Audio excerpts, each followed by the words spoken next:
Hi Prep 2. We are going to have a look at the journey home today inside the book. We're going to read the beginning part. I may stop partway through to ask you some questions. Okay, let's get started, shall we? Look out for these beautiful illustrations in this book. So this is the journey home. The frozen sea was melting. Where has all my ice gone? The polar bear wondered. And where is my food? He looked around. Well, I can't stay here, he decided. So he went for a swim. Look. See there? As he swam along, he found a little boat, alone upon the sea. This will be easier than swimming, he thought, as he climbed in. Now I'm going to pause there for just a moment. Think about what's happened in the story already, what's happening now, and what you think might happen next. Now, those three things, the past, the present, and the future, are all different periods of time. And often in books, they are written in the past tense because it's something that has already happened. But this is happening as we go along. Now, in the next section, I want you to listen out for some verbs. Remember, we've looked at verbs, haven't we? Verbs are doing words. And if you've got a whiteboard or a pencil and a piece of paper, or you can just use your brains, I want you to listen out for any verbs, any doing words in this next section of the book.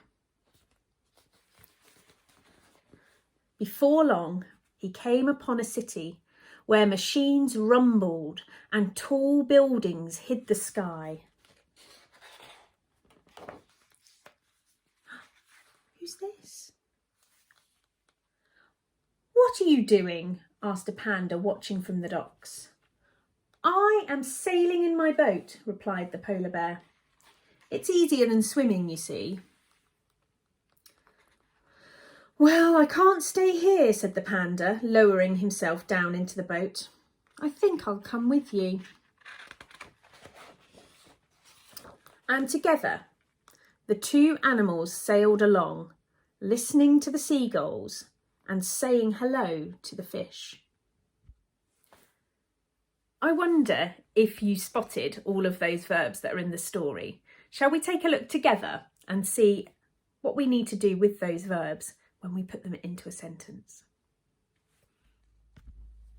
Now that you've got your collection of verbs, we're going to have a look at some of the examples here. Now, I haven't written down every single one because that would take me a long time to discuss with you, but I've chosen a few examples so that we can look at how to change them from the simple present tense to a simple past tense, so that we can talk about something that we have already done, something that we've done in the past. Okay, let's have a look at this first example, watching. Watching is our verb, which is in the simple present tense. Now, if we want to change it into the past tense, we need to change this ending to the word. Okay, so the word becomes watched. I'm sure that you knew that one already, watched. Okay, so we've swapped the ing ending to the ed ending. Watching becomes watched. I wonder if you can guess what we're going to do with sailing. It's got the same suffix here, ing, sailing. We use the same beginning of the word, sail. Instead of ing, sailed. We've got that ed ending for the past tense. Okay, now there is this word, lowering. That was the panda lowering himself down into the boat, wasn't it? So we use the same beginning part of the word, and we're going to swap that ing ending. Lower, the same there, and we're going to swap that ending into an ed ending, lowered, to show that that is the past tense. Now, because as we've discussed in class many times, we have exception to these rules, don't we? There's always an exception to the rule. And swimming is one of those words. We don't say swimmed, do we? No, we don't. We say swam. I am swimming in the swimming pool. I swam in the pool yesterday. So that is just a straight swap. And unfortunately, there is no way to tell with some of these words. It's just one of those things that you have to learn.